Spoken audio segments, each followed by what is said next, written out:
Welcome back to The Takeout. Katie Porter's campaign for California governor got off to a rough start last year after a video surfaced of her telling a staffer to, quote, get out of her effing shot while she was recording a video.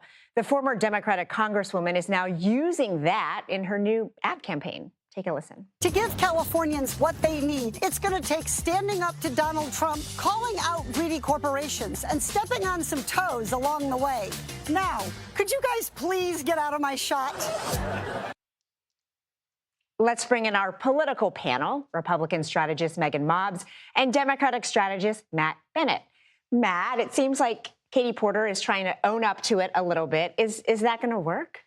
I don't think so. Look, first of all, I'm all for self-deprecating humor. It's a pretty good attempt. But I think in politics, when you're explaining, you're losing, and she's doing some explaining there.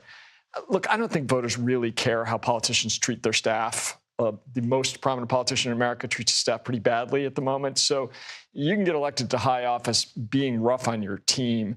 But I think it just it underscores some unease that people have with Katie Porter about a number of things. So maybe a good effort, but I don't think it's going to work. And if it's not the ads that they're going to be watching tonight, what are people going to be watching for on both sides? Well, I would just say there's a difference, I think, between being kind of rough on staff and having standards and then just being outright mean. And I think what this showed here was just a sense of meanness. And really hope for is that American people are going to be paying attention to things like that, taking that into consideration, because I don't think that most people want meanness anywhere. I think people do want to get back a little bit to kind of cooler heads, calm policy, and things that are going to right the ship. So I think there is a difference there between being mean and being tough on staffers. And what about what Republicans have to do tonight? Because the Democratic field has not coalesced yet. How do you see them taking advantage tonight? I mean, I think this is where we really have to coalesce around really things I think that voters are interested in, and the policies that clearly got the president into office. Things like secure borders, being tough on crime. I mean, quite frankly, we're going to have the conversation around the economy. But I do think that's where we have to focus on the things that the American public wanted the president to deliver. They did deliver. I do think that's why you're seeing some of these kind of tough primaries in Texas, for example, because they do want the president's agenda. So they do have to coalesce around those successful things, I think, in order to be successful. And I think, unfortunately, right now, the Democrats are a little bit out there trying to find that winning messaging. And I want to jump down to Texas now, because we have some new polling that shows Texas Attorney General Ken Paxton is slightly ahead of incumbent Senator John Cornyn in that Republican primary runoff. Of course, President Trump has yet to endorse either one of them. I wonder, Matt, does that say anything about Democrats, or is this strictly, something that we should be watching in party, in the GOP? I think it matters enormously who wins this primary, because if Ken Paxton wins, that's going to be a very competitive race. James Talarico is a strong candidate. Texas is super tough for Democrats. I don't want to overstate how easy it'll be to even be competitive there. It'll be really hard. But I think even if we can't win there, and we might, Republicans are going to have to spend a lot of money to fend off the Democrats in a state that should be easy for them to win if Paxton is the nominee. If Cornyn is the nominee, is the incumbent, that makes it much tougher on Democrats. So I'm not rooting for Ken Paxton. I don't want him in the U.S. Senate, but I will say it'll make a very different race if he's the nominee. And what do you think, Meaghan? So I think in general, I love a fierce primary. I think this is the right thing. I think President not endorsing someone early is a good thing, because at the end of the day, we're going to have to coalesce around whoever the nominee is, because it could potentially be a tough race. And so for me, I'm always about this kind of rough primaries. I want them to fight it out. And then at the end of the day, us rallying around whoever the candidate is going to be. And earlier in the show, we did talk about term limits for the Supreme Court. I want to play just a little bit of what my colleague Jan Crawford talked to Supreme Court Justice Neil Gorsuch about, and then pick your brains.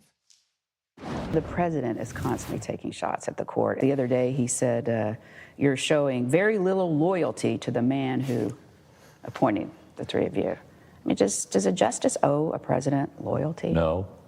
My loyalty is the Constitution and laws of the United States. That's the oath I took. And so do I care people say left, right, center about me? Nah.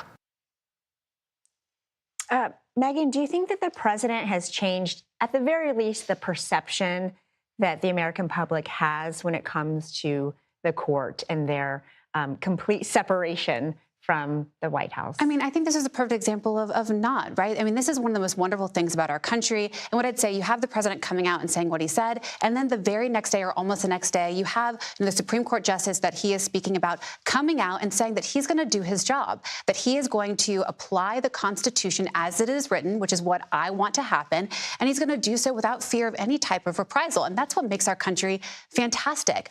Every president, and there's been leaders, I mean, House Minority Leader Hakeem Jeffries had some things to say about the Supreme Court just a couple of weeks ago. He called it corrupt. He called it illegitimate. So this happens. What I don't want to happen is a focus on just saying, the president has done this, therefore this is bad and authoritarian. When both sides of the aisle have done it, and quite frankly, the ability of the Supreme Court justice to come out, say it, do his job is exactly what makes our country so amazing and our institutions so strong.